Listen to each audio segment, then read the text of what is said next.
It's Dr. Tennant's Verbal Highs. Let's start the show with Lewis Tennant. Here we go. The guests and interviews that you're looking for with creators, innovators, and so much more. For all episodes and further info, verbalhighs.com is the place to go. Welcome to Dr. Tennant's Verbal Highs, a podcast podcasted next to an open window that has a dog looking like it's about to express its opinions loudly any second now. My name's Lewis, I'm the host of the show, and each week I aim to bring you what I vaguely term creators and innovators, in other words, people doing kind of interesting things. And then hopefully they can string an entertaining sentence or two or seven or an hour and 20 minutes worth for the show. This week's guest more than fits that brief. The infamous Mikey Havoc, former breakfast host on 95 BFM, was then doing Drive on Radio Hodaki, currently released from said contract, and hopefully will embark on another broadcasting endeavour shortly. We talk about that. We talk about his perspective on the state of New Zealand radio, particularly commercial radio. That kind of very demographic, people in a box want to hear this, and this style of programming. Some of the frustrations he faced there, as well as his perspective on what makes a good broadcaster. Really interesting stuff. Lots of other mad segues in other directions. We kind of bebopped, we frajazzed and bebopped, conversationally.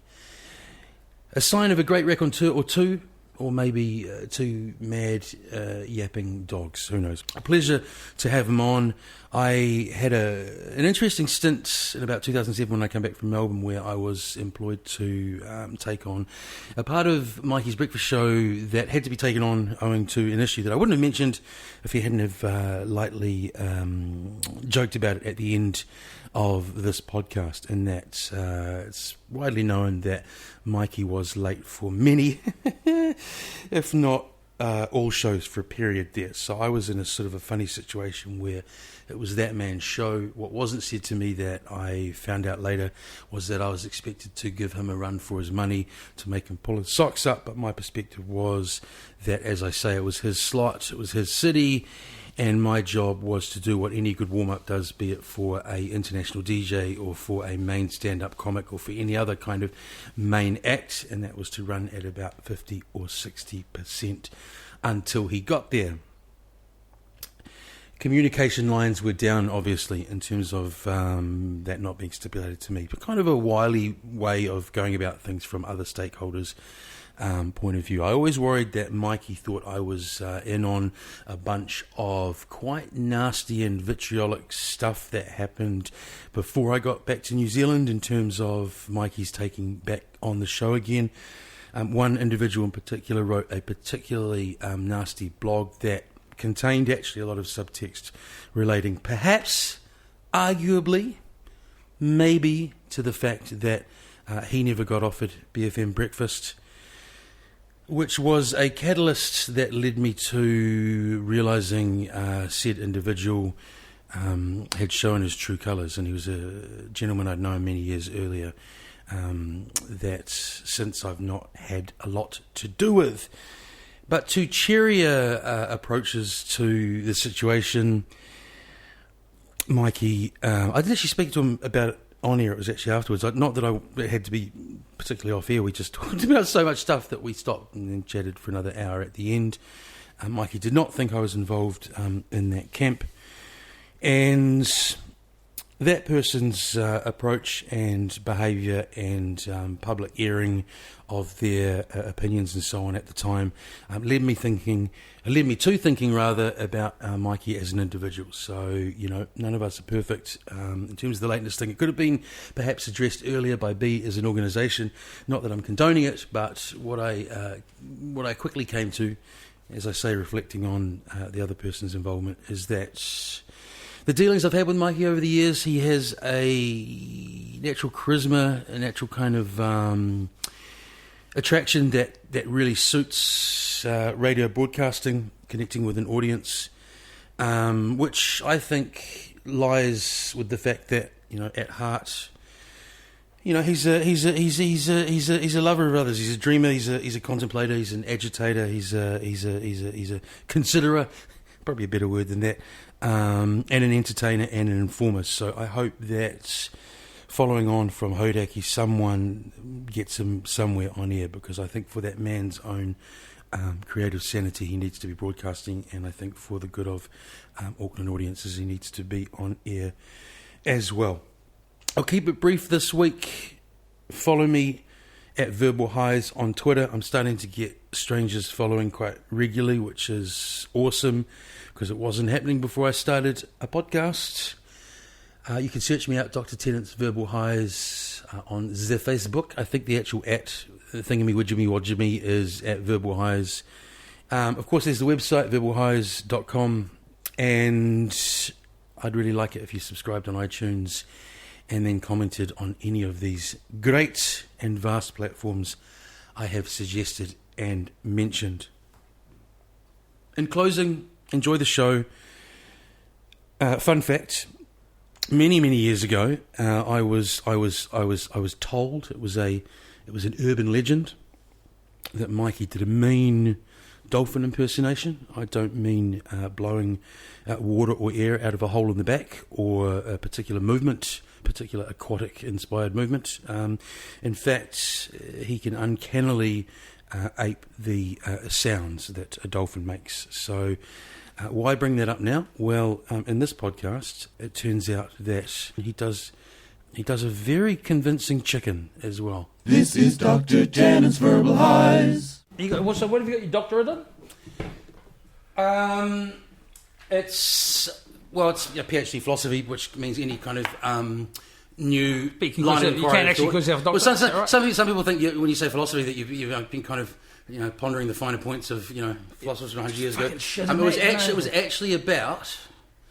I started off with an idea of how we all used to hang out at record shops and places like that, and so I started thinking about how kind of music communities are different now, and whether people meeting online and so on changes communities, scenes. Fuck yeah, totally. Blah blah blah blah blah. Yeah. Engagement with technology. So when was this? How long ago was this? Isolation. How long ago was this? I handed in March last year. But so quite recent. The process to actually wear the silly hat was I actually could call myself a doctor after November, because after you hand it in, you have three people separate to each other who don't communicate blind market. Then you go in and defend it with them, and then they recommend changes, and then you whittle down the changes, then you make the changes, and then you're a doctor. Then you're a doctor. How it? Cool. That's cool. Weird. Eh? Congratulations. And the weird thing is, but interesting thing to do it on, because it's especially at this time. I've got a website they found called deathtobullshit.com, which basically just backs up everything that I think about social media. It's just a load of shit. Yeah, because you definitely didn't have a Facebook page when I was knocking about it. BA, that's a new thing for you, Mr. Truck. Yeah. Well, no, I've given it away. No, it doesn't mind now. But that's just for not anonymity's sake, But they're just the whole way. This guy just does a really good it's like a TED talk to his sort of workmates. And it's like there's one page. Is that what the book is? No, it's a one page on the net, deathtobullshit.com, and there's a link sort of down the bottom of him doing a talk about it. Yeah. And he basically saying about how 10% of all the books ever published in the world were published last year. Really? Yeah, and 20% of all the photos. And I'm also thinking, if you call production, releasing something, probably a fucking large percentage of all the music as well. Yeah, exactly. Because But his whole point is that it whittles down to the whole fact of as there's so much. I was watching this. I just started watching it though. This Werner Herzog documentary called Lo and Behold. It's all about the internet. Is it the one about the internet? Yeah, really cool, man. Yeah, it's a totally different. He's such a all of his films are so interesting. Yeah. But all his topics are so kind of different, Yeah. That's what I mean. You seen Grizzly Man? Pardon? You seen Grizzly Man? Yeah. Oh shit. And then the next, and then the one about the cave paintings, which blows my mind. Yeah. Cave of Forgotten Dreams. Cave of Forgotten Dreams. Then the one down in the Arctic. I haven't seen that one yet. I think that's him. That's him. That's him as well. Yeah. And Tales from the End of the World or something like that. Yeah, that's it. And he does this. But he's talking about like if all the data that we used in the world yesterday was burned onto CD, it was stretched to Mars back. Like, what? And like if every single person that uses the internet was on a daily basis, like yesterday, was written down, because when they first did the internet, they had like a book that was about that thick of all the people in the world that were on it. You know what I mean? Yeah. And now it'll be a book that was 2.7 million miles wide. Have you ever like when I really realise that the majority of it is unnecessary clutter and nonsense. When I go, like when I went to the Coromandel last weekend. Yeah. I turned my phone off for 2 days, and you know what happened when I turned it back on? All these notifications and so on and so on and so on, and you go, "Ooh, important stuff in my life." When you actually look through it all, 2 out of 40. Yep. You know? Yeah, exactly. that's what the whole thing. That's what this bullshit. It's him saying that with so much shit out there. Yeah. Instead of people, you're kidding yourself if you think everyone's going to go and look at it all. No. Yeah, like the fact that the chance of someone looking at your banner ad or watching your ad at the beginning of YouTube, a YouTube video all the way through, it's something like 0.001%. Yeah. And so it's him saying that of all the shit in the world, people are just getting better at avoiding it, which is what I find I do. What's your like? Do you have like policy? Sounds a bit bloody serious, but do you have a kind of a like? I know one guy who doesn't turn anything on Fridays. I know another person who I wish I was like that. But now it's funny because now you're on Facebook, because I remember you were like, I've been on for a couple do you years, find quite that a you few still? Yeah, I know. But do you find that I find that even the people who held out the longest still end up checking it and looking on it. I check it, but Facebook annoys the shitting cock off me. It really does. It's just. You got any ones you like? Some people are Twitter people. Some people are Twitter. I don't get Twitter. I have a Twitter thing that I use sort of now and then, but just. I'm kind of trying to do all that for this. Twitter. I think Twitter and Facebook are both great for promoting things. And finding out about things, but I just think I don't. I just. But are they? If back in the day with Squid, if 200 people said they were going to your event, going, and four from the page turn up, is that really a gauge of? That's right. That stuff's and if you find out about a gig or a party or something like that, it's, I put it on Facebook. It's like, well, what about for those of us who don't check our Facebook every day, and also it is a. I'm consistently checking myself to make sure that I'm not being an old dude about it. They've been really clever, Mikey. Because that dude, I had the same thing. I got so deep in it, people were like, you are on Facebook a lot, you are contributing a lot, and I was like, okay, I'm gonna suspend my account. You can bring it back later, whatever. Yeah. And ideally I'll get rid of it. But then even stuff like I was doing a radio show at Base at the time, and a lot of the places that offer you free promos, you have to get them by logging in with Facebook now. So Facebook are systematically figuring out they're really smart, and I admire that about them. I think they could go some really interesting places in the future. I just think that it's the fact that it hangs on the hey, my phone's flashing. I better what's it? Oh, look at that! Something's happened in Belgium. Oh, it is novel. That is a novel thing that's happened. Yeah. Gosh, I'm glad I knew about it. That side of it's boring, and you've got to look at yourself when you are putting that ahead of other things as well. When there's people in a room sitting there, just three of them all checking their Facebook, and it's like, well, this is a good get together. Yeah, Christmas last year I noticed, because my grandmother's got into the old Scrabble on the iPad, and after lunch there wasn't a generation or a person in the family not doing screen time. It's like, that sucks. But back to the Facebook thing. Like what buzzes me out. You're saying they're doing good things and stuff, and I agree, but we are placing a lot of trust in these new organisations that actually have more information on us than any government or official organisation has ever had. Yeah, and knowledge on people is that's world domination power. Zuckerberg seems like a nice cat, but who's to say that absolute power doesn't eventually corrupt, or someone else up the top goes feral. You know, there's Yeah. like... I heard interesting, You know? interesting. I don't know where it came from actually, because I only heard it yesterday. But someone telling me about how they were listening to an interview about.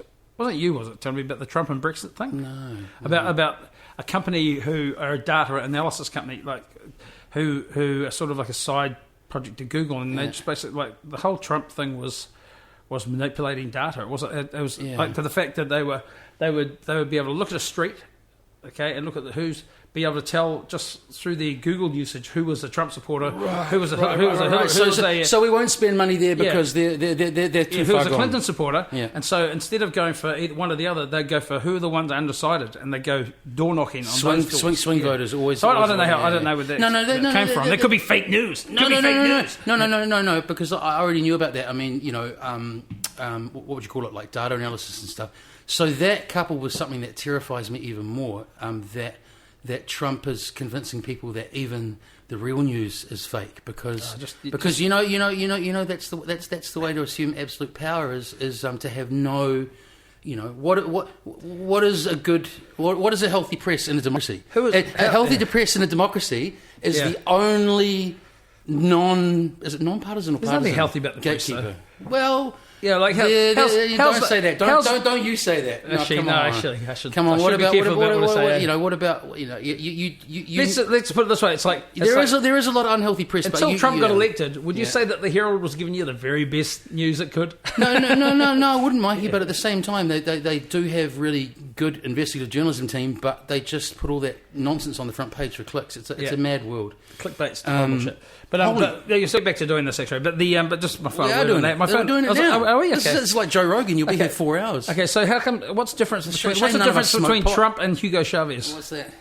No, what I'm saying, what is the difference between Trump and Well, Hugo Chavez? Who said there and said, "You are a donkey, Mr. Bush." Chavez.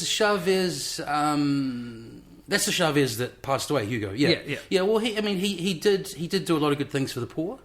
Yeah, You know? yeah. What do So maybe that's the difference. Well, the thing with the Chavez thing is you got to look into where you're getting that information because the US propaganda machine was very No. I'm actually very I'm good actually at painting quite, Chavez. I'm actually quite a, in a I'm bad actually light. quite a big Chavez supporter. Good. Okay. But I think the way that people ignored some of the stupider things. People should just ignore Trump and some of the things he says because it's just like you've got to, because otherwise it's just going to fill up the news is going to be about what dumb thing did he say today and the actual the gears of government underneath. What I find really interesting about the Trump thing since he got elected is the people who are excited about it and some of the people I would expect least to be supporters are supporters. Yeah. Like really, And here, a couple of people, New Zealanders as well. Like some people, no, a few totally. people I know. I won't mention who they are because I respect them. Rhymes with No. I actually really respect them, and they've been up till now the most leftist people that some of the most vocal opponents of centre right politics that I've ever known. Those people are all for Trump because they see it as changing the paradigm. No, totally. But fucking hell. No. People have heard me say this on this podcast before. I totally agree with that sentiment. Democracy, especially it's a broken American machine. democracy, is corrupt to the core. It's run by lobbyists and so on and so forth. But you know what the problem is? They picked the wrong fucking guy. Yeah. Because they picked, he's the same but big business. Yeah. But it's all very good and well for us to sit here. But you know what I think is really good, and I'm looking forward to teaching this year because I teach a lot of media analysis and so on. Is my younger students will be more engaged than they have been in previous year because Trump is such a, it's such a red herring, so. Excuse the pun. Hey, orange is the new black. One other thing with that, I wonder, or in fact, I think I stole this off Russell Brown when he's on the podcast. You do have to wonder whether Trump's aware of it, or all those hard right, old school Bible bashing, anti-gay, anti-abortion nutters around him are actually quite happy with him nutting off for Twitter and doing all this crazy shit in the news because it diverts from us. That's what I'm saying. Because it diverts from us. Yeah. Looking at so I made a decision. I made a decision. I'm going to try not to engage in the look at him. And if I post something on social media or whatever, it's going to be about the actual political and economic and social stuff. That's what's you know? fun, because people listening to this won't know, but this is when last night he did the Sweden thing. You know, like, look what's happening in Sweden. And it's like nothing. You've got like the Swedish government going, what are you talking about? I miss that because I have to take time out from this sometimes. You know, so he had a rally somewhere in Florida, I think it was, and he's saying about how, you know, his travel plan, that was a good idea and all that sort of stuff. And look what's happening in countries like France and even last night in Sweden. And there's in Sweden, like the Swedish, ambassador and stuff like that. I texted him back going, he's like I think ex Prime Minister of Sweden, ex Prime Minister of Sweden going, hey, what's he smoking? It's like sort of thing, because nothing happens. And it turns out his excuse was that it was a story he saw on Fox News the night before about how there's been more rapes and murders in Sweden since the refugees, and crime has gone up 4 or 5% apparently. But listeners, I'm rubbing my head. Almost completely computer fraud is what the 4 or 5% increase. It's just like the whole refugee panic, and it's in this country as well. It does my head in. It's interesting, Mikey. I remember you very much in particular, because obviously you had command of the airwaves, but your kind of elation and connection with Obama getting in, and then I was just thinking about this the other day because through all the different styles of music I'm in, it's just when people, 2007-8 on were when stuff really started, lots of stuff getting posted up. Yeah. I had house tunes bigging up Obama. I had dancehall tunes bigging up Obama. I had hip-hop tunes and, nothing with Trump. But what I was going to say is... Trump step. Trump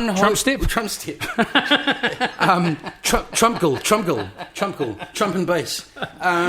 Trump no. Trump. History has told us that, man, we're going to be in for some good art, music and comedy in the next 2 years. Yeah. At least, you know. Sure. I big up Obama at the time because I thought that even if the whole thing was a setup, which I still don't... No, I'm not sure if it was just imagine being a brown person in the States at that stage. That time, maybe things have changed now, but at that time you suddenly went from being the service race to actually potentially... It gave inspiration and, for want of a better word, hope for to those people who are so like they're a racist country over there still. That really extreme pocket of plus. Let me just get this on what I remember. Plus when they had Stevie Wonder in the White House. Have you ever watched that footage? No. They gave Stevie Wonder some award in the White House, and Obama gets up there and he goes, you know what? It basically tells a story about how him and Michelle got down to Stevie Wonder, and that I've got two beautiful kids, and it's sort of thanks to Stevie Wonder. Nudge, wink, wink. I can't dance myself, but he goes da-da-da-da, and it was some sort of, I think it was the Gershwin Award or something like this, and he presents it, and as he introduces Stevie Wonder, he goes, ladies and gentlemen, please, this is the President of the United States of America, one of the most powerful people in the world, stands there and says, ladies and gentlemen, won't you please give it up for Stevie Wonder.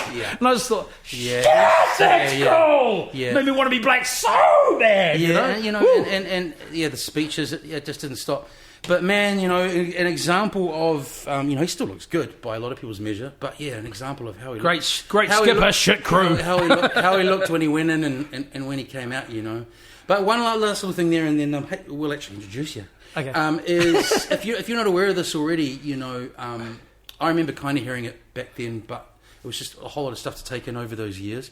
But the actual night of that election, as I say, that really far-right, highly powerful part of the Republican Party, were totally devastated, and they sat in a bar that night, and then they formulated the plan which they carried through his whole 2 terms. You know what that was?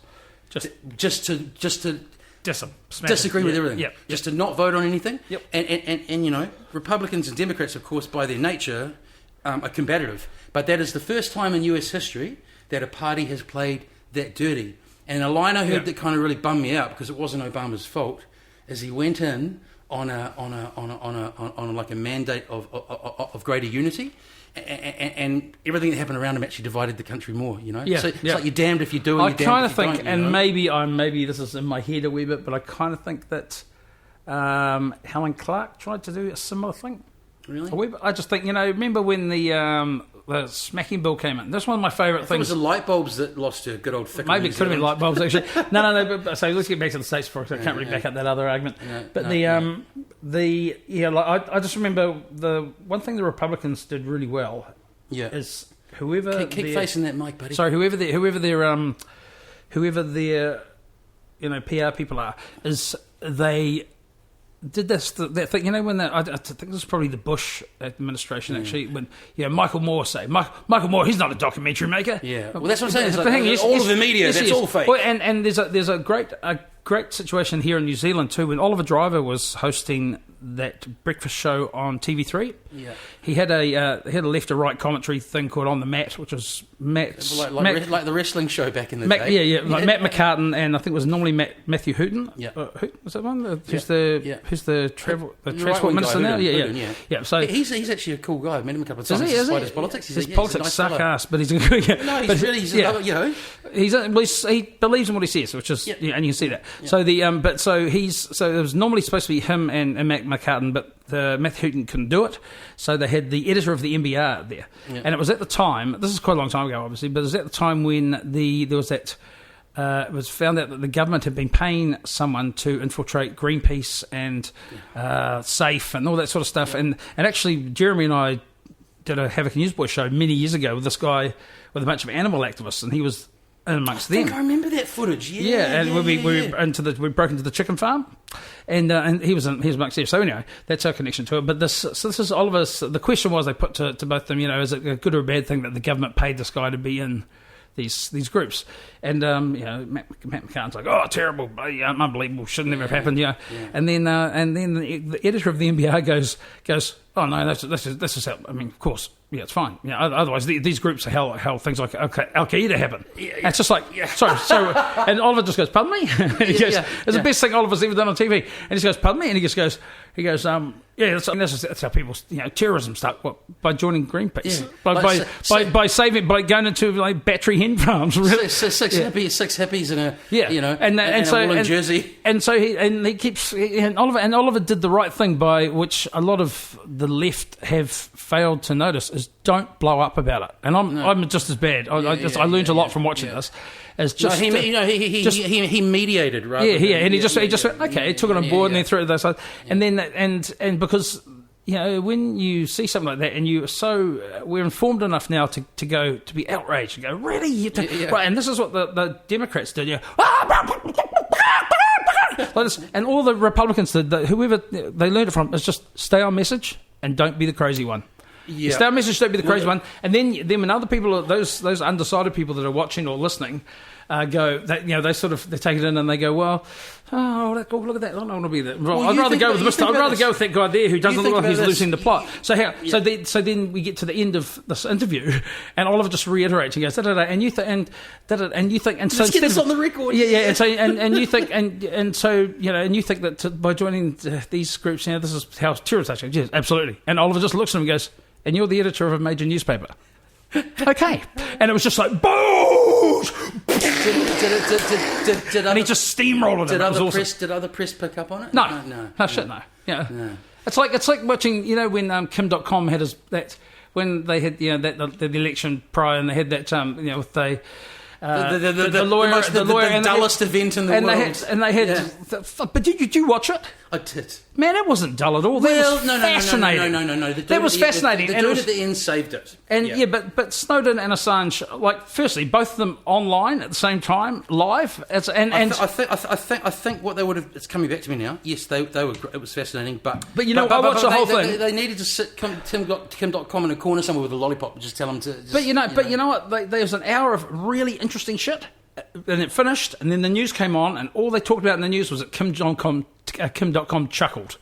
And I was like, well, did you, there was some stuff there that was, mind-blowing. Some of the revelations that came out about what our government was doing. Yeah.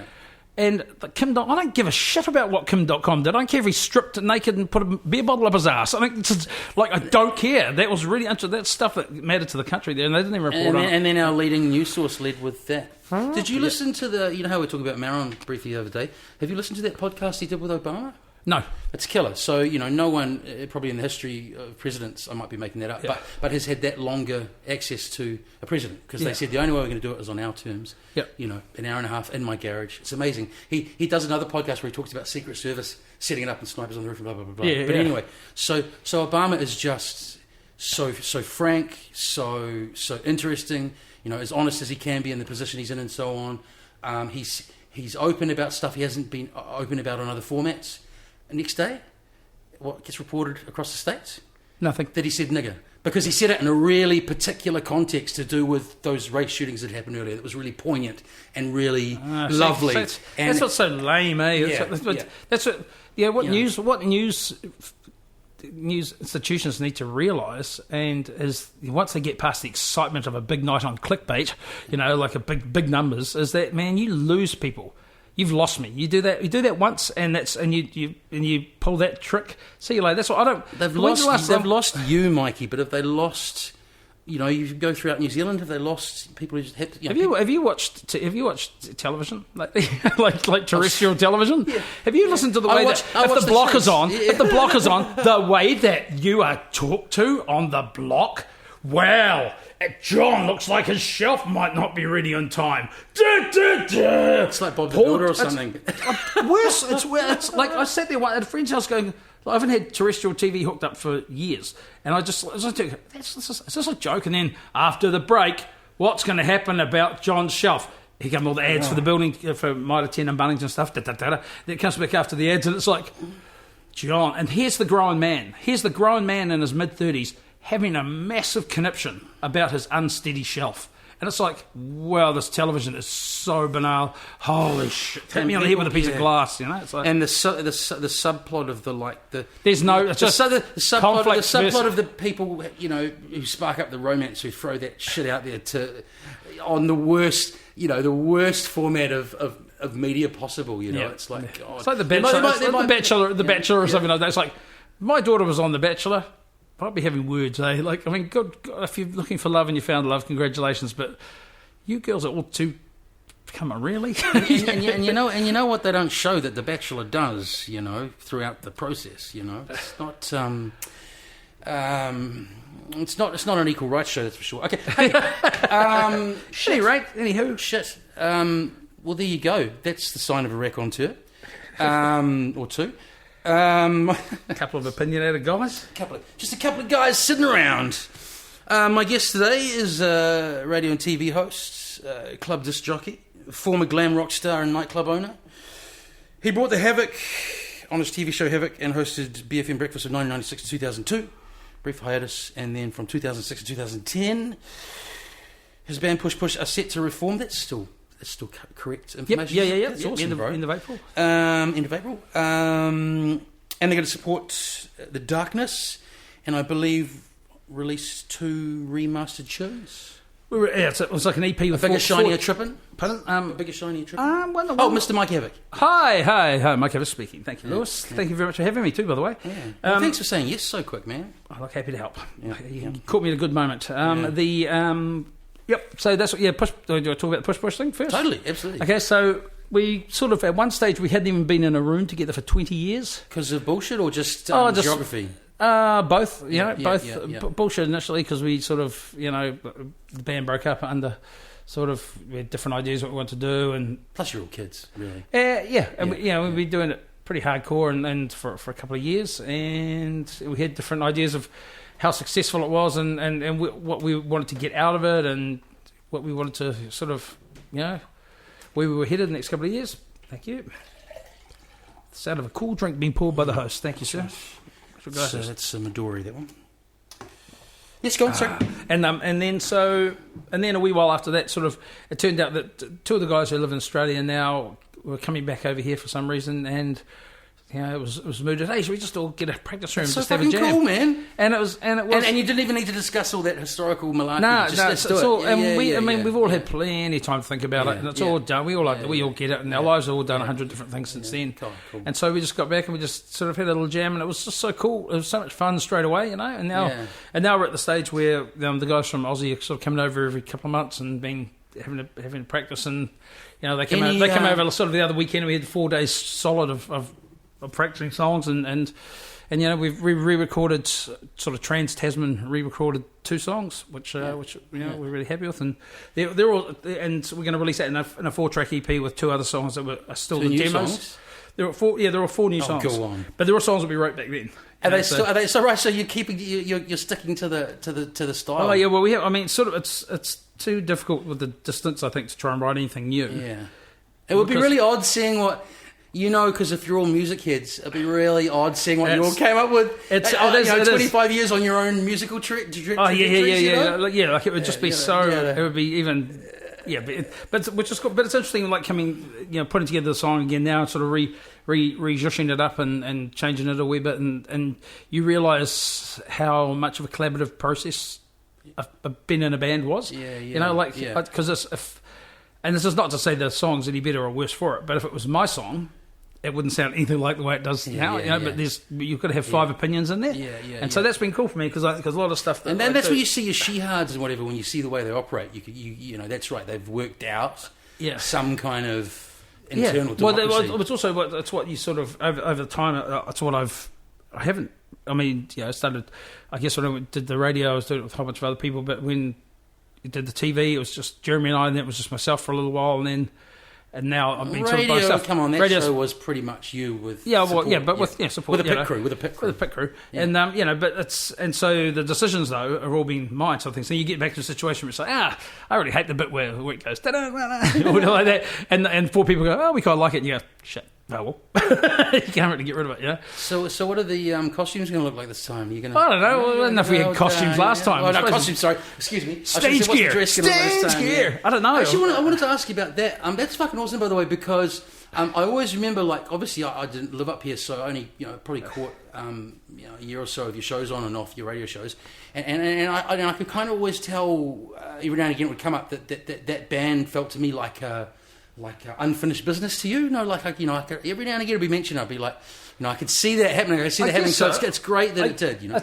I mean, unfinished business in the most positive. Well, I think, of ways. Obviously, you're right because here we are. It's like, and we're excited about going out and the only thing I'm not excited about is, it's like shit's my cardio up to scratch. That sort of thing.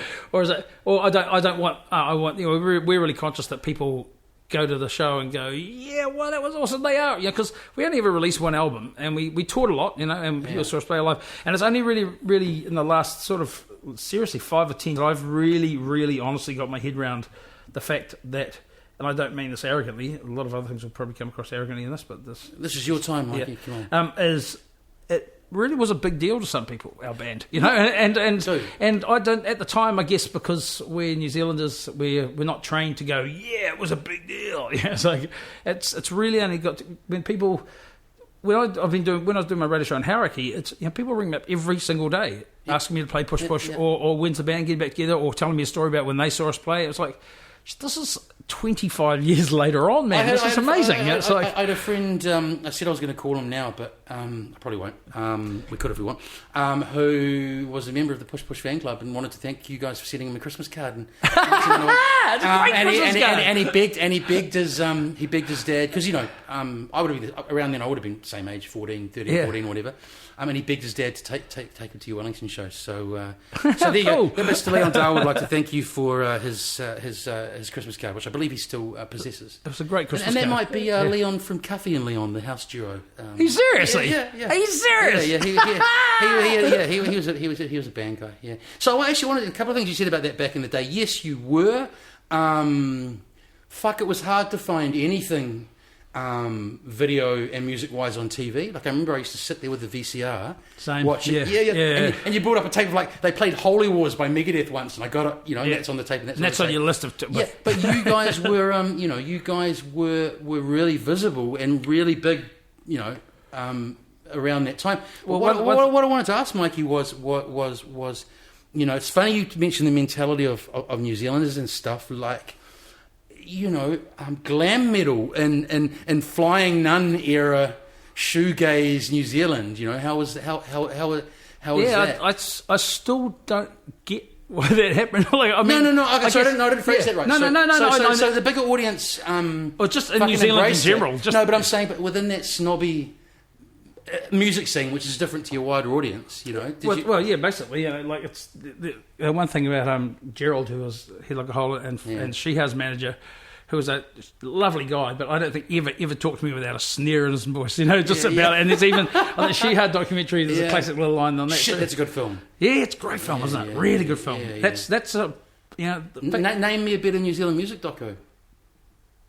I'll leave that with you. Anyway, so Gerald, but Gerald, he's on Fresh Device, and just like I love the fact that he, begrudgingly sort of respected us and that sort of thing, and it was. There was a lot of that at the time, and I think begrudging respect. That's awesome. Yeah, well, it was a lot like that, and then you've got bands like say Head Like a Hole, who were way more alternative than us at the time, who are huge. Those if there's anyone who's told me to get the band back together, it's those guys. It's like they just, they're big fans, and they and even the She-Ha guys, like I remember at the time, there was a begrudging respect from them as well. Because I don't think it's begrudging from your Head Like a Holes and your She-Has and so on, because that at the time for a while, LA hair metal thing is, you look at all of us in our musical lineage. A lot of us come from hard rock metal backgrounds in New Zealand. And the LA hair scene was just it was a big part of my growing up. And at the time it was. Quite, it didn't fit New Zealand at the time, but it sort of at the same time it did, because it was. I can't really put my finger on it, but apart from the fact that it was just really different to what was available, and it was loud, and it was and it looked good on TV. It was really energetic, the TV thing, true, it crossed over. And well, I guess we weren't, New Zealanders aren't really used to bands saying, hey, come see our band, we're awesome, come see our band, woo, we love it, we might not be able to play that well, but woo, sort of thing, and putting a big show on and using, I guess it was just a matter of what excited me about that music at the time, and I look back and I go, how I used to go into a record shop and go look at the cover of Van Halen. Which was one? The Smoking Baby on it? Not the one when he's jumping. No, okay. No, the Smoking Baby's 1984, is it? Yeah, I don't know. Is that that one? I'll stand it too then, Mikey. You just think like that and go, Smoking Baby's pretty gnarly.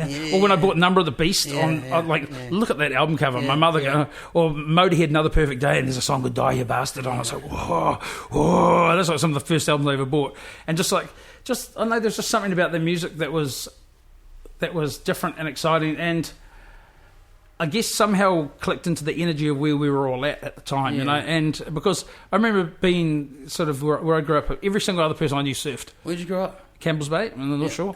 And my dad was a world champion yachtsman. It turns out I can't sail for dick. And when he passed away, that's right. He passed away. So you were too young for him to teach you. So and so everyone was always, so I was around a lot of yachting and that sort of thing, and I was just terrible at that.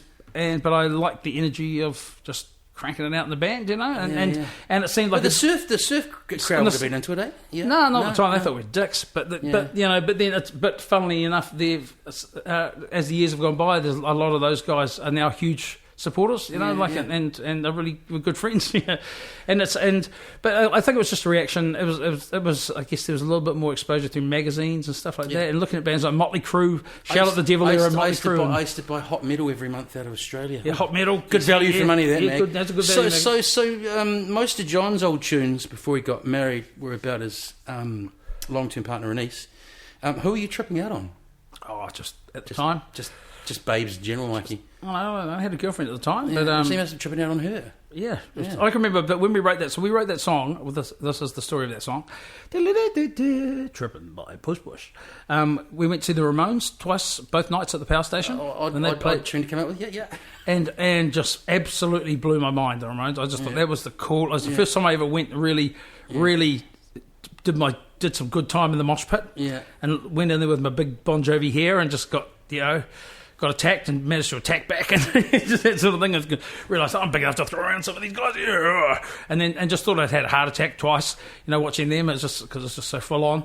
And then went both nights, and then we had the first band, both nights. The first band practice we had. Yeah. After that, we wrote. It was one of the first things we did was just jam tripping. Almost. I can kind of feel it now with the Ramones thing. And I guess with the music we were already playing, and then with that influence, and then we just jammed it out almost to the note perfect, the way it sounds today. Even to the point where I've got a piece of paper where I wrote "I was tripping out on you" on it, and then about 50 different other things I thought I was tripping out on you sounded so naff that I've still got the bit of paper where I cross them all out. Nah, that sucks. And then back at the bottom it just says I was tripping out on you. Yeah, it's came back to it. So you're saying that one came quicker and faster and dirtier than other tunes you'd worked on? 20 times faster. It's crazy. Yeah, it just came. It's like the guitar solo and everything. It was just so many of those stories, like the speeding up bit at the end and all that. Just happened. Yeah, it just happened. Yeah. Well, I mean, I don't know why this comes to mind, but Thomas Bangalter, spent serious time on a tune, and he wrote that "Music Sounds Better with You." That one popped out of the machine in about 90 minutes or 2 hours or something. It's crazy. Yeah. There's something in that. Yeah, and I mean, and there's. For a long time, I was kind of like, it was so easy to write, and it was so big. It was so. You were wondering whether there's something you'd missed. Well, no, it was like real one-hit wondery sort of thing for a while. And there's something like Song 27, which is, for those people who know it, is it ends up being 8 minutes or 9 minutes long. That was the other sort of big. Yeah, I think it was number 2 or something like that. Yeah, but that took us seriously a year to get to where we wanted to get to, But everyone wants to hear it. Yeah, it's like, but what about the other one we spent? And now, but ironically, now over time, that song's gained an amazing amount of momentum, and I actually think live it's going to be one of the things that people look forward to the most. Well, however, Drippin' still kicks ass. It's like with Paulie Fuamana. My favourite tune of his is actually that Land of Plenty tune. It's a cool track. Second or third. It's just another memory of someone who listens to the podcast religiously every week. My friend Malcolm, when we were 14 or 15, I just remembered he used to watch that Trippin' video just over and over and over before he got into his first band. Well, the one thing about that video is that it was... Where was it? Warehouse in Auckland or something? Where was that done? Just at Ponsonby and a thing. Yeah. And it was done for $5,000.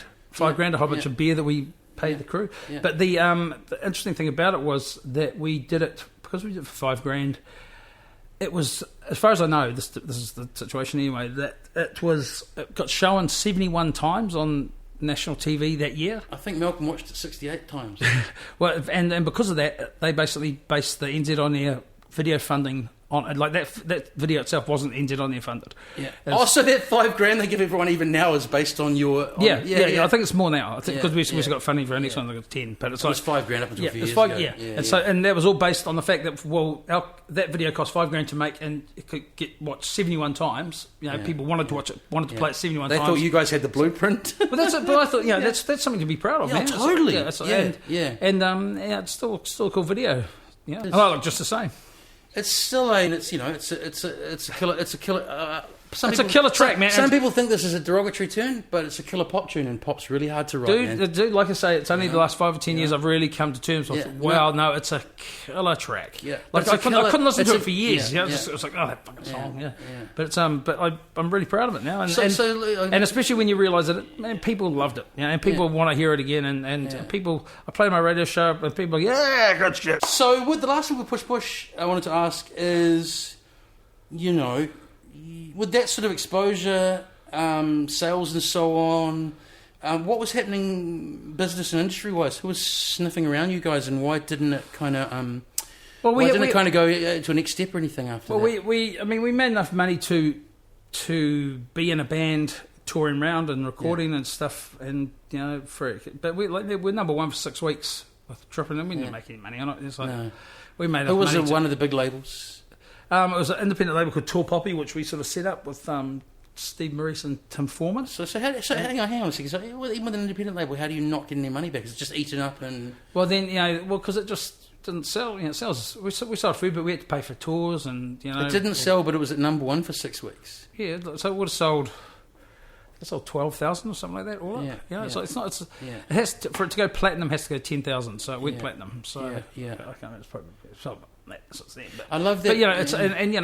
But we sunk money back into the band. Is what we did, and the things like going over to Australia, and living in Australia for 3 months. Yeah, we did a lot of gigs over there. Yeah, and that paid for us to survive over there, and getting better ACOM. Looking after yourselves a little more. Well, I guess so, but playing the shit out of it, and ideally we wanted to make another album, tour the world, blah blah blah blah. But it just sort of, I know for me anyway, it just got a little bit, it became less and less like a band and more like a business, and and it was really cool that we made enough money to survive and do all that sort of stuff. And record companies, there was interest, but there's a lot of bands out there vying for money. It's like record company, unless we'd had a massive worldwide hit, I think that would have been the next thing. But you ever thought about Freddie's timing with everyone knows about the business model and all the rest of it, but a few people I've mentioned this to hadn't kind of considered it. Freddie's timing with the release of Boats, which they didn't plan. Like, you know how well that sold, but you got your pie. You got your pie of how much the label gets, and generally the artist is about that. I'm not entirely familiar with well, anyway, because it was all in house. Yeah. They did very, very well from that album. But what happened about a year or two later? Like downloading, burning, blah blah blah blah blah. If they'd released that 1 or 2 years later, that was one of the last albums that truly shifted units. Yeah. In New Zealand, based on a timing thing. Yeah. Well, this is what's interesting, and because of what I've done since. Yeah. I'm very, very, very, very aware of how the whole industry thinks different now. And I know when we were talking about this single or this EP that we're going to release now, I mean, I said to the guys, Bush, we could do really well over it. We could sell heaps of them. We probably won't sell that many, and we might sell none.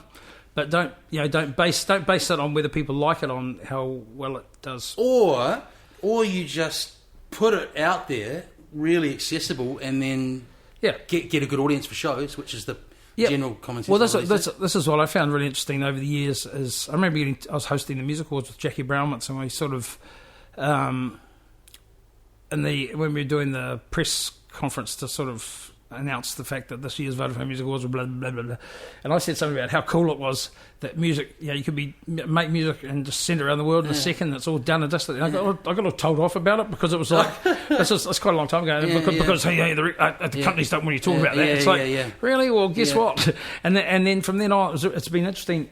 I've been lucky enough to interview some of my most respected artists I respect the most in the world, and tons of musicians about tons and tons of things. Like people at the time, watching as the digital age has steamrolled in about who's panicking about it, and watching, being around when the Metallica when that was Napster thing was all going on, blah blah, and then just talking about, and I remember the people, like, it was always the new bands who sort of got it. Who didn't get it. The new bands who want, because they want the cash so they can get bigger and secure them.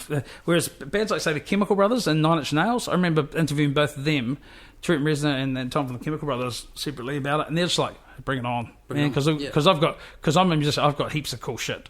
And and I want to fill venues with audiences. Who buy merch. And so I remember talking to, I did an interview with the head of iTunes South Pacific, and I don't think it's the same person anymore, and I said the same thing. I said, so how's it all going? and she sort of said, well, that's I think it was MGMT, that their record company, they'd said to them, let's do a co-pro on the album after their two big singles. And they're releasing their album. They said, let's do a co-presentation on that and make them album of the week on iTunes chart and all that sort of, featured artist, that sort of thing. And her telling me about how she was just, her mind was blown about the fact that they just instead turned around to her and said, we're just going to do a traditional promo on this one. And she's like, what, like send posters out to the record shops if there are any left, to promote them, and then hopefully people will CD singles. Hopefully they'll put them up when people come in to buy the CD album of the album, all this sort of thing. Whereas then you get these bands who are smart enough to put out a free song, and if you've got a band, if the song's good enough, which it should be, otherwise don't put it out, and then and people download it for free and good on you. A, they go, choice, thanks very much, and B, it's like, for me anyway, as a punter, for me, that's like putting a poster of that band on my bedroom wall. I think, they're awesome. And you're going to notice, and you're going to notice when you're going to notice when they come to town. And you're going to notice the next song, and you're going to buy the next song. And New Zealanders are really good too at buying stuff. Now.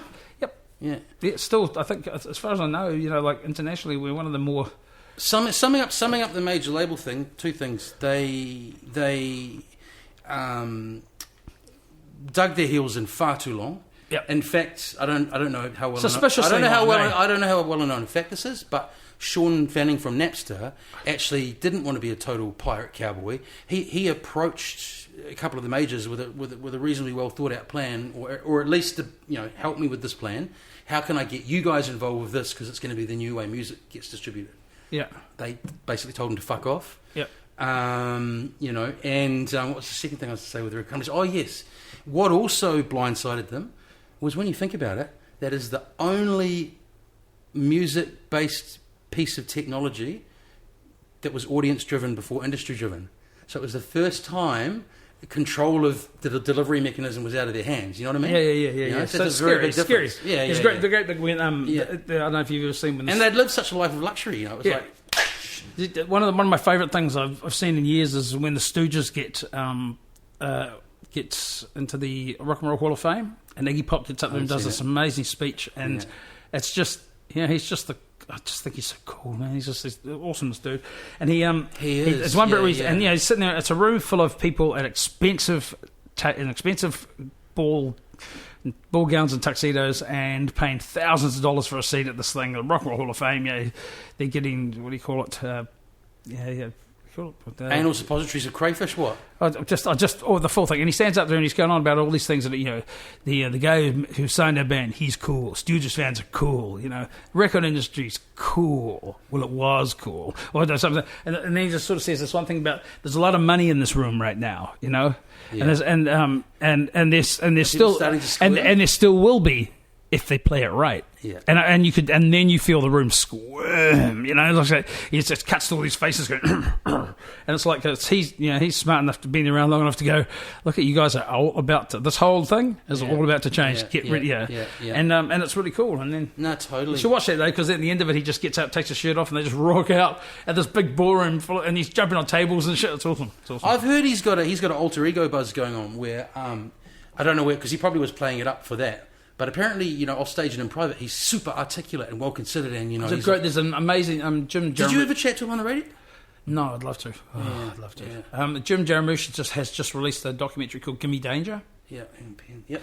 Which is all about the Stooges. It's great, amazing documentary. Amazing. I love them. I love the Stooges. Combined two of my favourite things: music and documentaries. That's cool. I'll watch that. Yeah, "Gimme Danger," great documentary. Shit. So much to get through. So.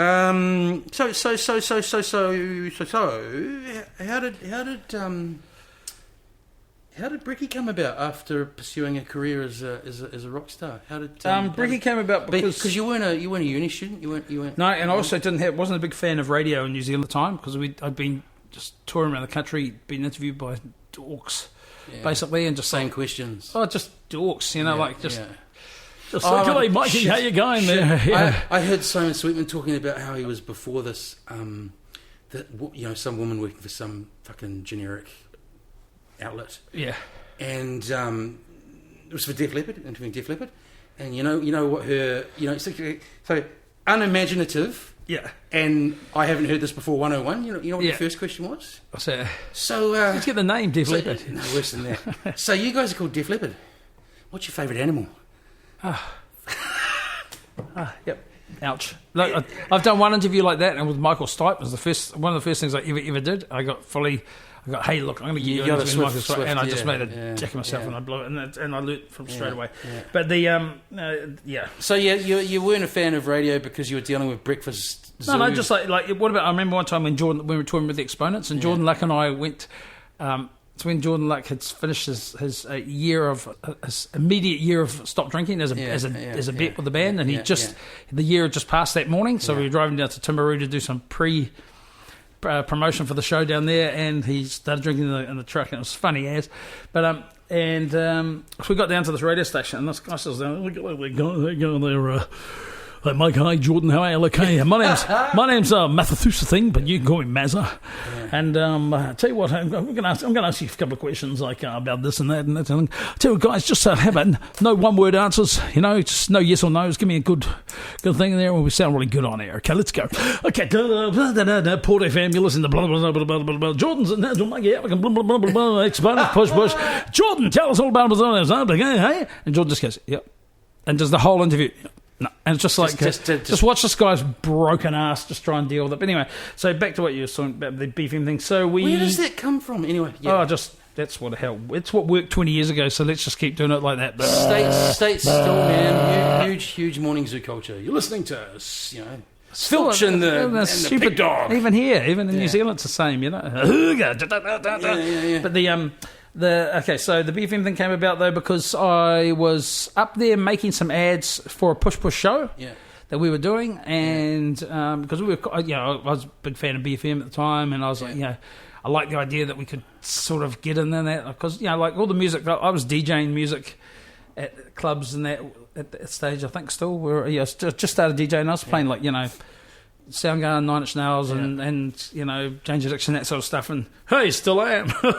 and was like sort of was quite into the into the more alternative-y sort of sound. Yeah. And that was I was feeling less and less in tune with, I guess, in the metal thing, and I like the idea of going up there and making an ad and make sure going up there in person, because it would sort of annoy them into having to make a decent ad, you know what I mean? As opposed to them just going, he's a push ad, let's just make that. I used to do production, that's a ploy that works. You were right. It does work, And so I went up there, and I remember just thinking when I was there, well, these guys are a really cool guys. What a cool bunch of, what a cool vibe it is up here. Nice music coming through the speakers. Yeah, just everyone's a bit snarky, but quite funny at the same time, and and everyone's kind of respectful, but at the same time, I get it. You know what I mean? It's just like that whole. It was just a cool vibe, and it seemed like a bunch of people that I kind of would want to do stuff with, if that sounds right at the time.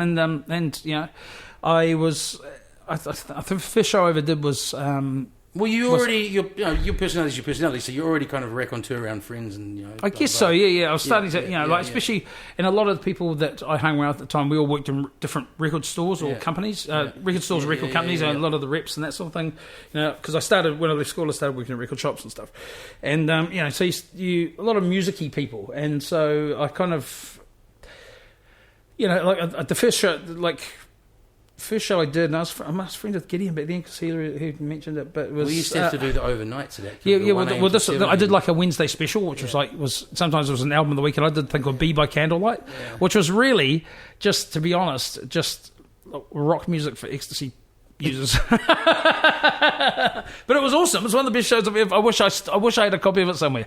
It was Jeff Buckley into Smashing Pumpkins, into Massive Attack, into suitably attired. Pardon? I hope you were suitably attired. Comfortable, yeah. But it was called Be by Candlelight, and it was just like all that just really beautiful, all like the beautiful Smashing Pumpkins song, into a Jeff Buckley song, into a Massive Attack, all just to make it, and it was just a really nice mix of stuff.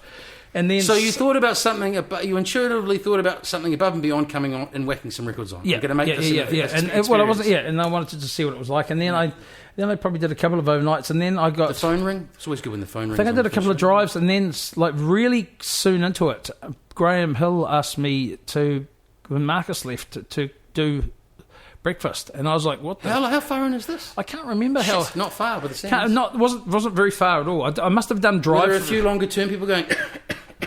The whole time I was there, but but it's like, but you don't take up an opportunity like that. You just, I didn't care. I was like, I'll give it a go, and it was, initially I was really green at it, and sort of, I think maybe I did 9-10 months, or maybe it's 96. Must be, it would have been around there, and and I was also doing Squid Bar, at the time, and so I was sort of running a bar at night, doing breakfast in the morning, and it sort of worked. It started off, it was hard work straight away, and it was a real process. So you're actually hosting supper in your day and the breakfast show in their day, because you'd be the other way around. Squid. Getting 2 hours sleep and going into work, sort of thing. Just do my head in, but it was cool, and it all bounced off each other, like it was the fact I had the bar was. So what clicked, Mikey? 9 or 10 months. You're saying you're green. Was it just practice, or did something suddenly click? Well, you just take criticism from the people that you respect. The right criticism, constructive criticism, not cunty criticism. No. Well, I don't respect. It took me years to work that out. Yeah. Well, I'm sensitive. But everyone is. Like, I'll tell you what, anyone who texts the DJ and it's their first show and they text something nasty to them, you're a loser, because that's just like that's a real. It's like hit across the head with the back of a piece of wood, and it's like but you just I wanted people to like it, and I kind of... So you were taking on board criticism from the right people and applying it to... at one stage, like Graham was my was program director for a while there, and then Graham took over and did the breakfast show, and I took over again after him and it was that second time in when Bill Curtin was my program director, and I remember Bill just saying to me, "Okay, get in there, do your shit, and you," and I said, "Well, okay, so do you want to have a meeting?" Yes, I don't want to have meetings with you every day. He just said, and I said, "Okay, well, if you ever think I'm a dick, if you ever think I'm being a dick, make sure you tell me." And he's like, "Sweet." Yeah. And maybe 4 times, and all the times that we worked together, which was a long time, he just came and said, "Today's show, you sound like a dick." Wow. And it was just like... What constituted dick? One time I talked about being hungover the whole time, and no one wants to hear that. No. And you just... What I have learned from doing that radio show on that radio station is... Which I think I learned pretty quick, is that you... And I'm really glad I did, because it makes me really proud of the shows I've done. Is that you are being invited into the most intimate part of most people's day. Totally. You know what I mean? And so that's a time of the day when people are. Some people don't even share that with their partners. No, they don't. Yeah. It's like, I'm getting ready for work, or I'm starting my day. I'm not. And I'm going to let me choose. I'm going to let Mikey you in. Yeah. So, and you need to constantly reinforce the fact that you are grateful for that. Yeah. And make sure that those people don't feel like they've made a mistake. Yeah. If that makes sense. No, totally. And you got to remember that I left of my own volition. That period when the B-Net was king. I was obviously Active's first breakfast host, and things were going similarly for me down there. And I've had variations of what you just described, not described like that to me, but people express those kind of sentiments to me in a bar later that week. At 5 a.m, someone come up and go, "Hey, Havoc, how about the international banking system, mate? Can I have a freedom call?" Oh, fuck. But you know what? Yes, you can have a fucking freedom call. But wait, so that was, for me, unlike you, which was 10 or 15, whatever it was, 10 or 15 years overall, mine was just under 2 years. And I've had someone in London come up to me and say, "Fuck, I really just love the show." I had only just recently, admittedly it's starting to dry out now, I was at the King's Arms at a gig, and a woman said, "You're Lewis, eh?" And I'm like, "Yeah." She goes, "I loved your show." And I'm thinking, that was 1997, 1998, the beginning of 1999. That's where student radio is so amazing, because you touch people the right way, and they really, because they list because you're not feeding them what you said. Well, it was Johnny and the Finch. What a great day we had down there. See you tomorrow for another great day. Just like, fuck up. Yeah. It's just and that's like that freedom call thing I mentioned. Which is something that there's big history to it, but I won't go into that. It's just but that people still give a shit about it, and I love it. I fucking think it's so funny. Yeah. Well, it's not funny. I actually think it's a great positive thing. Oh, totally. And I've got video from some guys who climbed the Matterhorn in Switzerland, who I still to this day don't know who they are. At the very peak of the Matterhorn mountain in Switzerland, doing a 360-degree freedom call. Oh, man, that's so cool. And people calling me from the Great Wall of China doing a freedom call. Really? People calling me just from Antarctica doing it. Like, are you kidding me? Is it that much of a buzz? And that is an amazingly, like I say, you've got to just be really aware of and it's often those little quick ideas like that really work and really capture the spirit of what you're trying to do. Well, I've always found that and with our TV show as well. This is a country where we all can say, "Hey, I love living in New Zealand. What a great country to grow up in." But man, there's a lot of really unhappy people growing up in this country too, and a lot of people who smash other people about it, and people don't give each other a lot of support. I don't believe anyway about people. We're so easy really to knock things, and we're so easy to sort of dismiss other people's success. Or if someone gets halfway through something, we don't go, "Good luck, I hope it works." We're just passive aggressive little bunch, aren't we? And for whatever reason, and it's. Even dumb stuff like, I grew up on the North Shore of Auckland and made a point at one time thinking, what? I'm sick of apologising for that. Actually, North Shore, whoa! Yeah, North Shore! What's this? And it's like, what is wrong with that? Stick it up your ass. I'm from the North Shore. You can crap on about from East Side or West Side or South Side, whatever. I'm from the North Shore, woo! It's like, so what? It's like, and it's, I don't apologise for 1 second about being vibrant or enthusiastic about shit. Maybe you stuck your head out loudly on behalf of all the people who wanted to but didn't. Yeah, but I see people feel good about it. So, and if someone comes up to me in a bar and does crap, the best thing is just say, look, hey, it's 4:30 in the morning. Do we need to really? Yeah. It's now the time. I can barely talk. Well, it's like Mikey. It's the only time I can catch you. That punter. But mate. One time, I'll tell you. One time in a bank. Okay, we were standing in line. Yeah, back in the back. Time used to stand in line in the bank. And so I'm there, and there's like 5 people, and I'm sort of 3 from the front, 2 from the front. Yeah. Guy comes in the back door and goes, as soon as he comes in the sliding door, psh, Havoc. Hey, brother. Love your show, brother. I'm like, cool, mate. Hey, cheers. He goes, does his thing, gets to the back of the queue. The queue moves forward 1, and he goes, mate, how about those reptilian shapeshifters? Okay. And I'm just in this, sort of, I can't move because I've been waiting and I need to get to the bank. I'm like, and he's just scrapping on about reptilian shapeshifters. And it's like, part of me's going, shut up, man, shut up. And the other part of me's going, that's kind of cool. Also, I think you were recognisable to even if other people had listened to the teller. I can't complain. But hey, listen, like as long as they're not a danger to your well-being, a good friendly nutter fan, it's a good thing. One thing keeps you on your toes, man. 99%. Someone cracked me up the other day. Speaking of little things that sort of stick and stuff, because the sting you used to play all the time. Because I can say I only caught the last year or two, and I assume it's someone that called you up, but someone randomly the other day with me goes, "I got the hydro." Oh my god. Outlaw! I met the guy. Yeah. The guy comes up to me at the downtown shopping centre. He was smashed in the east. He was at a mental institution. He was at a mental institution, and he was all medded up, and he just didn't know what was going on. But and he came up and introduced me to him. I introduced himself to me at the downtown shopping centre just like 3 years ago. And he comes up to me and goes, "Hey, Mikey, how you going?" I was like, "No, you're not the guy." And he goes, "I got the hydro." Oh, so he was actually putting a character on. I thought he said... No, he was just wasted. He was in a mental facility and just calling up and just going, "I got the hendo. They don't know." That's something I missed too. I noticed when I was listening to you on Havoc, you still managed to make it happen, but... when I went to Melbourne, totally, you got it. Yeah, good one. Yeah, read my mind. When I went to Melbourne, I didn't do radio for a few years, and coming back to a text machine, it's odd because more people have their say. Boring. More people have their say. Often it's I didn't attract some of the vitriol other people get text wise, but the phone not ringing because I used to use that as a real. I used to use the that vitriol to things. The vitriol things the here nor there because you get to a stage and you've done it long enough now too that you go, oh.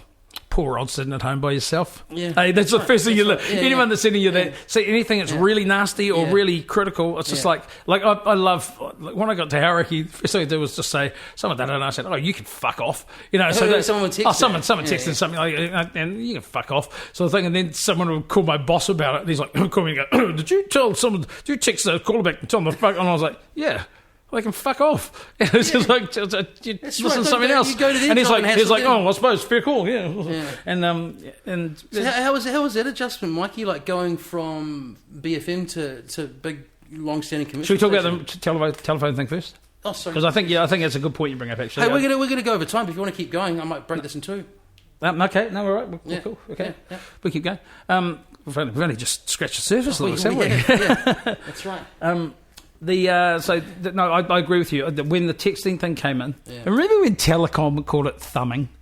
They tried to call it thumbing. That sounds like a weird kind of second base when you're fourth form. Yeah. That's no, but this one time they tried to sort of when texting came out, the SMSing and they called it. No, it was like it was like a 2-month failed ad campaign. Yeah.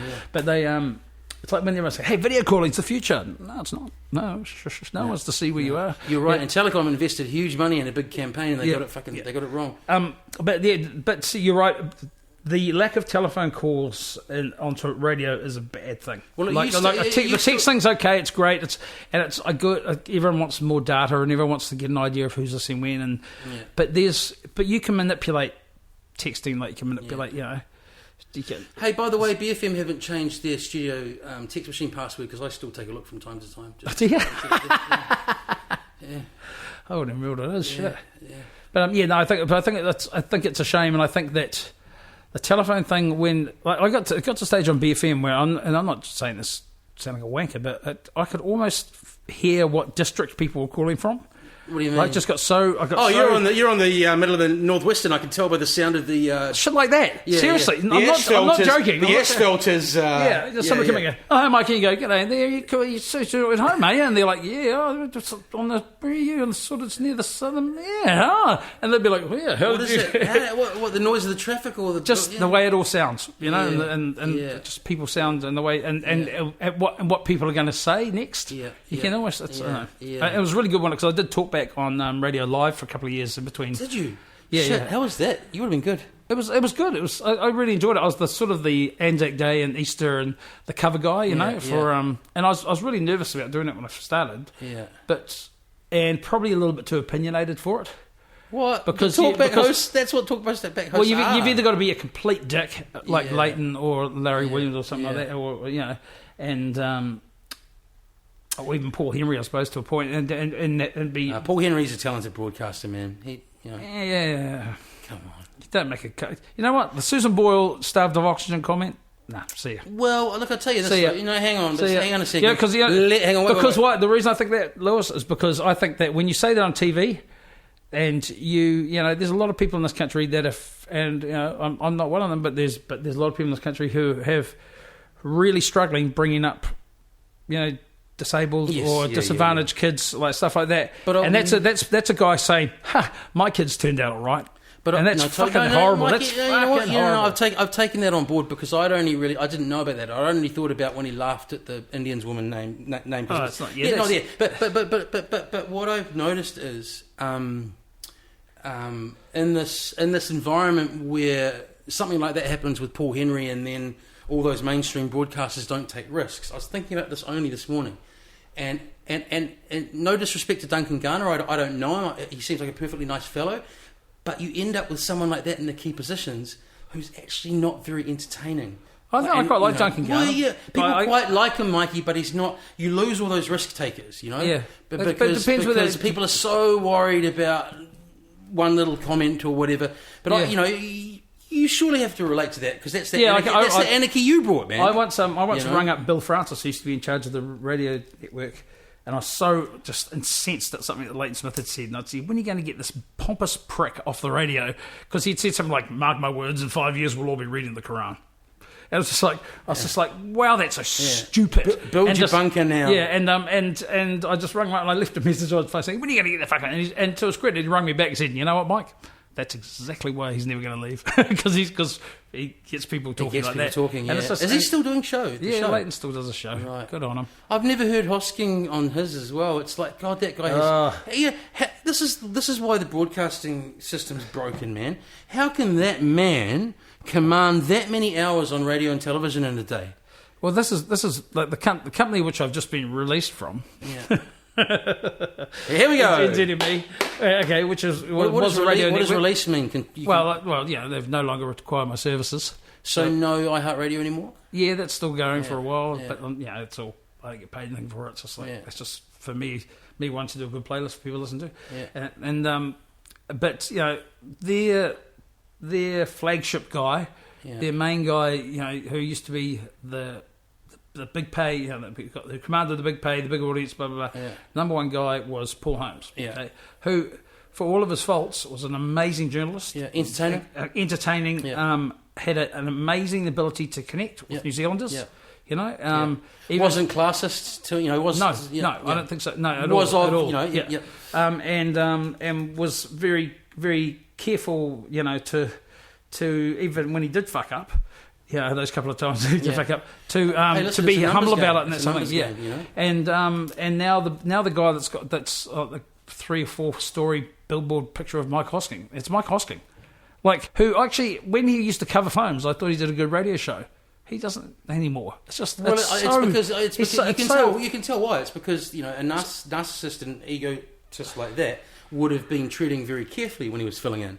But as soon as he gets command of the, and as soon as you start, and I don't even like the way Tony Street used to appear quite a strong, independent woman on other shows. He's kind of with her. Now she plays this horrible. She plays his PA. Old school 1950s. She's second fiddle. That's exactly right. His clucky older PA.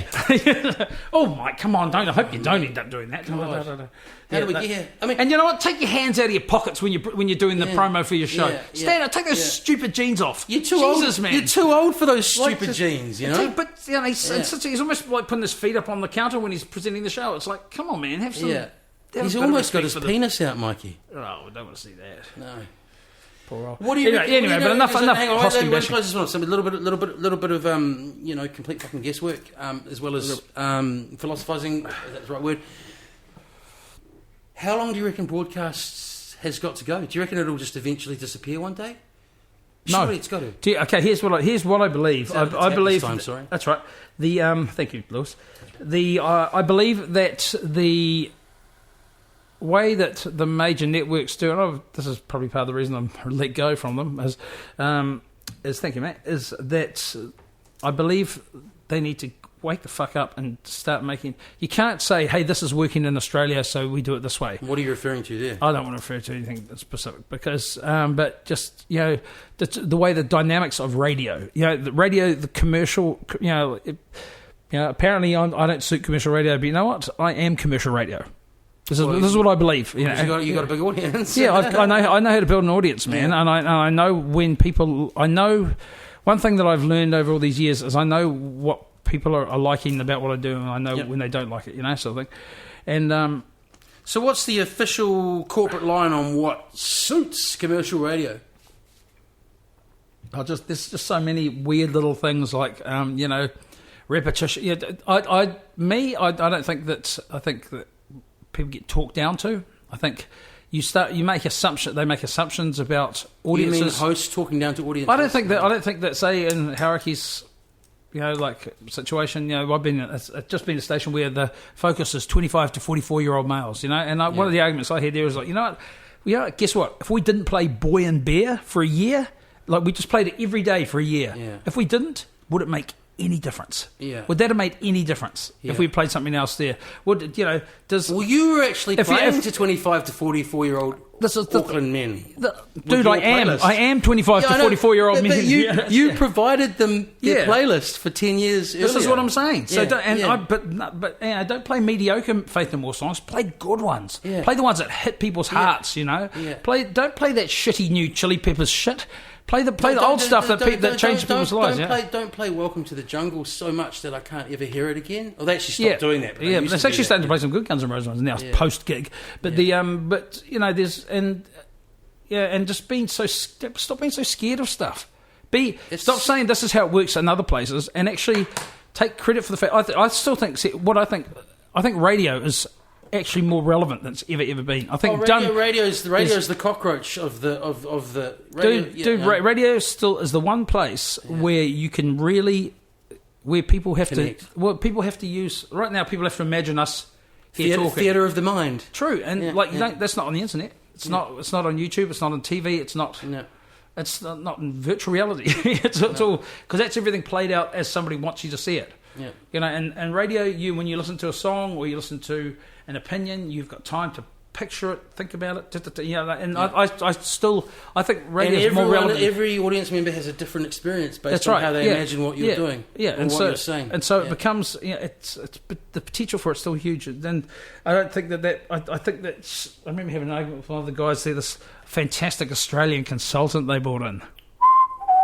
And who just and saying to him, one day one day is going to be a great day. And he says, "What's that?" And I said, "When every Muse fan is dead and buried in the dirt, because I just hate that band so much." Yeah. And I don't like. I resisted playing them because I just can't. I just don't see. Like, not only do I not like the music, there was never a good reason. Why do we play 4 Muse tracks a day?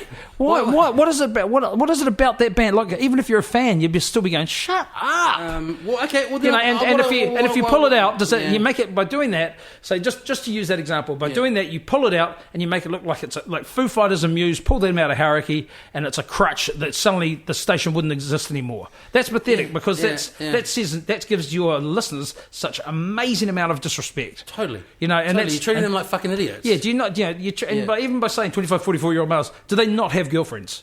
You know, the amount of people I know who used to listen, who when I started working on that station, and I'm not singling out Harakis being fucked. I'm just saying that. Well, no, it's the experience you've just had. These are commercial sort of realities. Yeah. You know, people saying to me, "Oh, yeah, hey, I love Haraki, love the way it's sounding. I just can't listen to it with the car with my kids on the way to school." Why? And so, like I MC these burlesque nights. Yeah. You know, amateur burlesque nights where there's so every couple of months I meet 20, 30 new girls who are doing this thing, and just get to meet them just on a personal level briefly, and then they and a lot of them. I noticed this thing where they were saying, "I love it, just can't listen to it in the morning with my kids because of what Newsboy and well, because it's not a Jeremy and Matt thing, I suppose, but it just gets to an adult level too much, and that's something that you'd know from doing breakfast in Wellington as well. Yeah. Is that you can make those jokes, but you can't make them every morning. Man. Nobody wants to hear about pubes when they're having their having their breakfast, man. I don't really want to hear about them anyway. Same. And when you're taking your 10-year-old to school and you have to change the channel, you're not going to change back, right? You know, and because that's all the market of all those cool young mothers and fathers who won't be listening to your breakfast show. Do you get what I mean? So how come Matt's style? Are they still doing it? Yeah. So how come if you were seen as the sort of off kilter one, how come if that's happening? I don't really get it. Why they're not getting pulled up on that? Because that's apparently what 25 to 44-year-old males want to hear, mate. Yeah. You know, and you know they're so focused. So what I mean is that they're so focused on what the predetermined demographic is that we're just, if we get that demographic and we take some people from the rock or whatever like that, then once they get that, then it's going to be jackpot. It's going to be jackpot. Right. It's like it's not going to be, man. But you must have quickly ascertained it's not about content and so on. It's about that particular advertising demographic, isn't it? At the end of the day. Well, but why not? That's like saying that's Repco and Bunnings. Okay, but then I'm not condoning it, but that's the model. But let's bring it back to say the student radio model. That's like saying that's at BFM. There was for a long time when I first started there. Anyway, there was a big thing about that's not our audience. Our audience are students and young alternative kids. Like, dude, what the audience is, what I learnt, and what I think the station learnt too, and that's when the BNet really flourished, is that. It's not. It's those people, and it's those people. It's all the other people that are sympathetic to that way of thinking. Well, it's Creative Auckland, pretty much. Pretty much, yeah. And people who can handle differing opinions, and people who minds are open to new music, and experimental music, and discussion, and different people who can handle there being two different people doing drive, and but also people who early on have learnt to totally see through everything we've just been talking about. And to a point where they can't handle that being delivered content that way. And it is my opinion that there are more people out there. There's a huge audience out there for. Well, I think it's for commercial. I think commercial radio struggles consistently because they just don't appreciate. They put themselves in little boxes. Well, they just don't appreciate the fact that like I say. Muse fans all have, hopefully have girlfriends, and that there aren't 100,000 Muse fans out there who are still searching for their favourite radio station. I'll put this to you, and there probably aren't a lot of Muse fans who don't own any Muse and need to hear Muse on Harakey. Foo Fighters, for example. Foo Fighters, they're a cool band. They're not Nirvana. I've always thought that myself. I've never been a big fan of them, but I appreciate that. They're radio Nirvana. But a lot of people really like them. Yeah. But you can. I just think there's so much more out there than saying, "Hey, look, our research says that everyone likes Foo Fighters, so let's do Foo Fighters." Because what you're doing there is you're behind the front. Well, I think it comes from the fact that after the market here was deregulated, effectively it regulated again, and we ended up with these two big companies who fiercely compete with each other for these stupid little boxes of people, but also.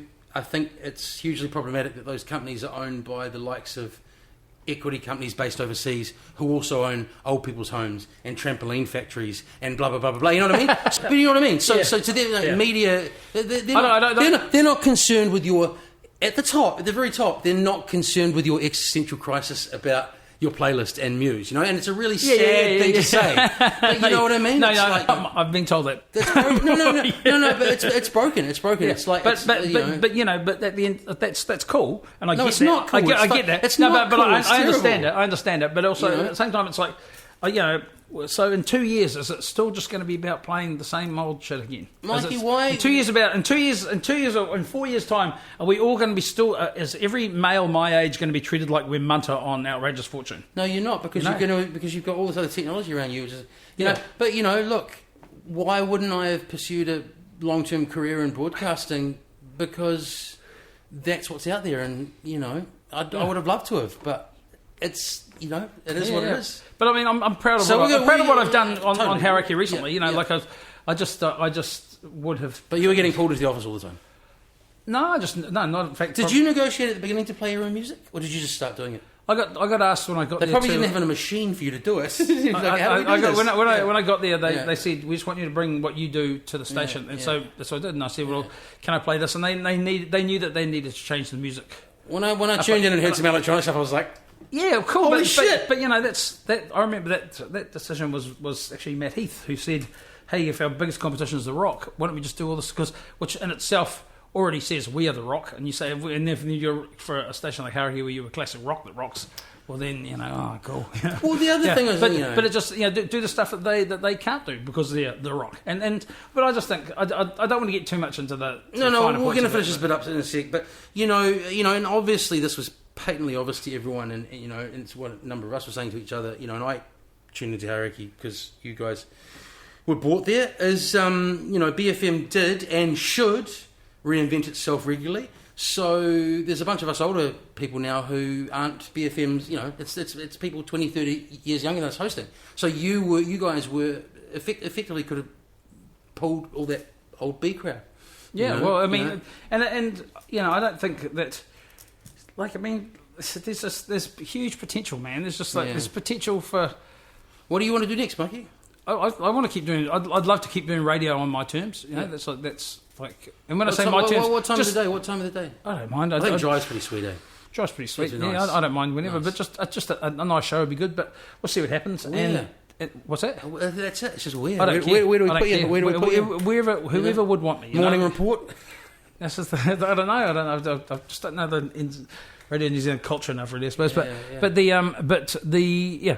just think that there's good radio to be done. There's great music out there, you know, and I still fucking, I'm the hit maker, brother. Yeah. I can, you know, and I was thinking about that the other day. I was thinking about, let's play some hits. And just like, there's nothing wrong with being the guy that. Yeah. Didn't you break the Chemical Brothers or any number? I wouldn't say I broke it, but I do remember arguing to get it played on BFM. I remember lovely little snippets I've heard of you talking other places. It was something like someone up there, you know, open-minded, progressive musical staff at B. Yeah. I think said something to you like, this fucking electronic shit, it'll never last. Yeah, it never lasts. And I thought it would be the biggest sound in Auckland the next year, and it was. Yeah. But yeah, it was cool. Yeah. Hey, listen, we're only 5 minutes over, and you know, I really wanted to regale some. Should we do another one sometime? I'd love to, Mikey. I'd love to. And there's I've got 13 or 14 or whatever up. Yeah, regular guests were definitely on the cards. I can come back another time. So just one quick one. You know, there's probably many of them, but because breakfast opened a lot of doors for me in that short period of time, and one of those sets of doors was meeting people I didn't ever think I'd meet. So who blew your mind when you got to interview them or whatever? You know, some sort of old. Here you go. Look at the list. Yes, like there's like the. I'll tell you what. One of the things which really does bother, like with the TV and the radio. Yeah. I mean, I've interviewed some of the. I don't mean this in a wanker way. I've just interviewed some of the coolest, most interesting people in the whole world. Hundreds and hundreds of them, and it's just like if I try and make a list, I just can't keep coming up with amazing. You know, like the fact. I sometimes wish I wasn't too cool. I was too cool. I should have like got a photo with each person or something. You know? A wee bit, eh? Selfie, totally. Which is just a picture of yourself and with the friends. And you kind of had a personal phone line to the Prime Minister. That's a big one. That's a big one that there's that I look back on and. Yeah, like I have give a shit what anyone says. I have no time for John Key solely based on the fact of my relationship I had with Helen Clark, who rung through every Monday, Prime Minister or Leader of the Opposition or not, rung through and dealt with whatever I said to her, and to this day, who I've never had anything but the utmost respect for, regardless, even if sometimes she gave me shitty answers about stuff, She's a politician, yeah. She was by no means the bullshit artist that John Key was. John Key was just a disrespectful bullshit artist. Well, he was a chump to interview, man, and it does my head in. Yeah, it does my head in. I covered for you once, and I talked to him, maybe twice I did it, and I talked to him, and I was like, well, you're never going to get fucking anywhere with this guy because he's just ducking and weaving. Yeah, and it's pointless, and you could tell from the second he got on the phone, "G'day, Mikey, buddy. Don't buddy me, mate. He's like, don't give me your buddies, like." And I think he showed his true colours right at the end, and that I don't think he. I can't wait to find out what the real reason is that he left. This is the real reason. This is the real reason, I reckon. He didn't particularly care about the greater New Zealand public. He didn't really particularly care about the true art of politics. He ticked it off his bucket list, and he just gapped it. Very abruptly, though, wasn't it? Hey, before you go, one last little thing. You've always got to have a radio feature, really, don't you? There's an that bag's the awkward satchel of segways. So if you could just finish with it. And I can't remember what's in there. Already. Can't remember what's in there. Okay, let's go. The awkward satchel of segways.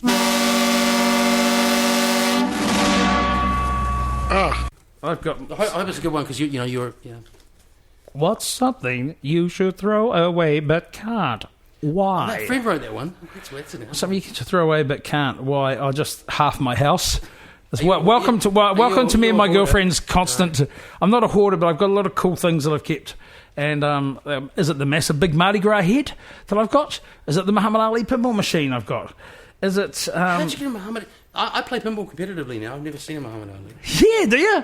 Yeah. I've got a Guns N' Roses and a Muhammad Ali. You should come out to the place in Pukekohe, a dude that I've met through the scene. Is that the guy that was on your podcast? Owns over 100 machines.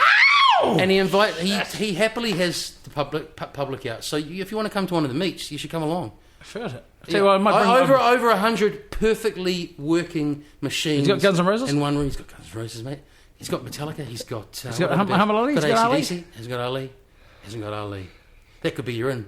Could be my in, yeah. It's amazing. Everything from the stupidest things from my TV show, the stupidest little props and things that have still got, you would be sentimental. But why not? Like some of them totally, some of them are just the most ridiculous things you would ever like. Yeah. Constantly. Well, what about less ridiculous things that? Like my drawer of Nokia chargers from the 90s. Yeah, welcome to my world. Yeah. So, what about CDs and CD covers? No, I got boxes and boxes. I got Brutal recently, and they're all on the hard drive except for a few of them. Congratulations on Kaius, by the way, as well, and thank you for coming in. So I contacted Mikey over here yesterday, and he's in here today and said yes. So you kind of say prompt day, and on time.